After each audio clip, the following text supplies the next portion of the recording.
तर तिकडे वर्ध्यात गौर बंजारा समाजाने आरक्षणाकरता एल्गार पुकारलाय। एसटी प्रवर्गातून आरक्षण देण्याची मागणी आहे। पारंपरिक वेशभूषेत बंजारा समाजाने हा मोर्चा काढलाय। मोर्चात गौर बंजारा बांधवांची मोठ्या संख्येने उपस्थिती पाहायला मिळाली आहे। मागण्या मान्य न झाल्यास सरकारला घरचा रस्ता दाखवणार, बंजारा समाज बांधवांनी हा थेट इशारा दिलाय। तर वर्ध्यात निघालेल्या या मोर्चा दरम्यान बंजारा समाज बांधवांशी संवाद साधलाय आमचे प्रतिनिधी भूपेश बारंगे।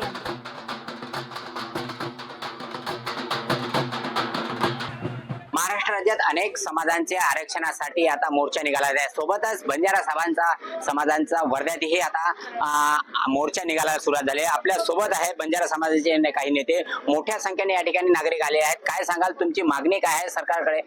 आज वर्धा शहरामध्ये हजारोच्या संख्येने समाज बांधव रस्त्यावर येतोय। मागील 3 सप्टेंबर पासून आतापर्यंत संपूर्ण महाराष्ट्रामध्ये 50 मोर्चे आणि आंदोलने झाली आहेत। आम्हाला सरकारला सांगायचं की तुम्ही काय झोपेत आहात का?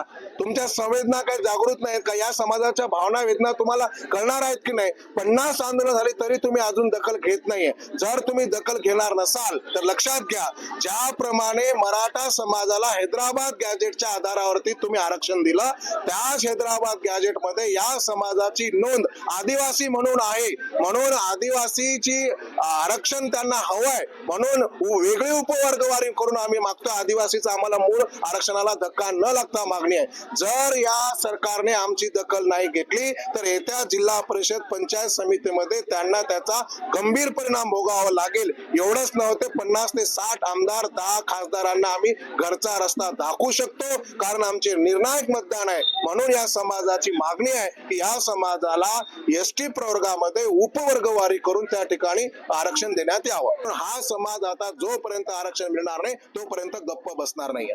नक्कीच वर्ध्यामध्ये मोठ्या संख्येने असलेल्या बंजारा समाजांना आज आरक्षण द्यावं यासाठी आंदोलनात थांबावं लागत आहे आणि लवकरच शासनाने याला पाठपुरावा करून हैदराबाद गॅजेटनुसार निर्णय द्यावा अशी मागणी आता जोर धरू लागली आहे। कॅमेरामॅन गौरवसह भूपेश बारंगे, लोकशाही मराठी, वर्धा। लोकशाही मराठी ऐका, पहा, जागरूक रहा।